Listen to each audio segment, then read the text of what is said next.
എല്ലാവർക്കും നമസ്കാരം. ഞാൻ Manoj Pottakkad, health and beauty by Manoj. എൻ്റെ യൂട്യൂബ് ചാനലാണ്.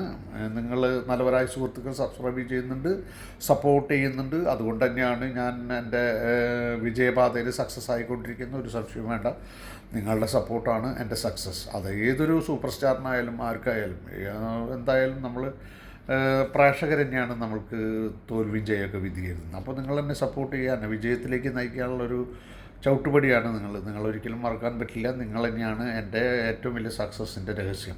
അപ്പോൾ അതുകൊണ്ട് ഇനിയും തുടർന്നുണ്ടാവുമെന്ന് പ്രതീക്ഷിക്കുന്നു.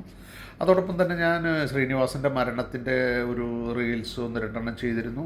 അത് നന്നായി റീച്ചൊക്കെ കിട്ടിയിരുന്നു. സത്യനന്ദിക്കാടായിട്ടുള്ള ബന്ധം അദ്ദേഹത്തിനെ പറ്റി ഞാൻ പറഞ്ഞു തരാണ്ടെന്ന് നിങ്ങൾക്കറിയാം. കാരണം വെച്ച് കഴിഞ്ഞാൽ അദ്ദേഹം ഇന്ത്യൻ സിനിമയുടെ നഷ്ടമാണ് മരിച്ചുപോയത്. മലയാള സിനിമയിൽ ഇങ്ങനെ ഒരു പ്രതിഭ ഉണ്ടാവാൻ പോകണമില്ല. കാരണം എന്ന് വെച്ചാൽ ഏത് മേഖലയിൽ കൈവച്ചാലും അതിൽ സ്വർണം വിളയിച്ച ഒരാളാണ് ശ്രീനിവാസൻ. അപ്പോൾ അദ്ദേഹം മരിച്ചു പോയപ്പോൾ നമ്മൾക്ക് അതിയായി ദുഃഖമുണ്ട്. അതേമാതിരി പറയാവുന്ന ഒരാൾ ഹിന്ദി സിനിമയിൽ ഖാദർ ഖാനാണ്. ഖാദർ ഖാൻ ശക്തി കപൂർ കൂട്ടുകെട്ട്, ഖാദർ ഖാൻ കഥ, തിരക്കഥ, സംഭാഷണം, സംവിധാനം എല്ലാം ചെയ്തിരുന്നു. അപാര അഭിനയ കഴിവാണ്. വില്ലനായാലും ഈവൻ തമാശ റോളുകളിലൊക്കെ ഗംഭീരമായിരുന്നു. അവരെ കൂട്ടുകെട്ട് മോഹൻലാൽ ശ്രീനിവാസന്മാരുള്ളൊരു കൂട്ടുകെട്ടായിരുന്നു. സക്സസ്സുകൾ ധാരാളം ഉണ്ടാക്കിയിട്ടുള്ളൊരു കൂട്ടുകെട്ട് തന്നെയാണ് ഖാദർ ഖാൻ, ശക്തി കപൂർ.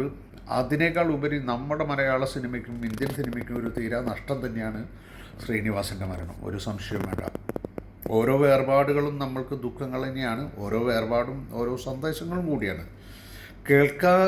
കേൾക്കുവാൻ ഒരാളുണ്ടെന്നും അതും പറയുവാൻ ഒരിടം ഉണ്ടെന്നതും മനസ്സിൻ്റെ ആത്മവിശ്വാസം കൂട്ടും. നമുക്ക് സത്യമായ കാര്യമാണ്. പിന്നെ ജീവിതത്തിൽ നമുക്കായി രചിച്ചു വെച്ച തിരക്കഥകൾ, ദൈവം രചിച്ചു വെച്ച തിരക്കഥ ആർക്കും മാറ്റാൻ സാധിക്കില്ല. അപ്പോൾ മരണം അനിവാര്യമാണ്. മരണം ക്ഷണിക്കാതെ വരുന്ന ഒരു അതിഥിയാണ്. അപ്പോൾ അതുകൊണ്ട് അദ്ദേഹത്തിൻ്റെ മരണത്തിന് വീണ്ടും നമ്മൾ ആ ദുഃഖം ഓർമ്മിപ്പിക്കുന്നു. അതോടൊപ്പം തന്നെ ഈ ശ്രീനിവാസൻ്റെ മരണം വീണ്ടും വീണ്ടും ഞാൻ പറയുന്നത് മലയാള സിനിമയ്ക്കല്ല, ഇന്ത്യൻ സിനിമയ്ക്കൊരു നഷ്ടം തന്നെയാണ്, നികത്താൻ പറ്റാത്തൊരു നഷ്ടം.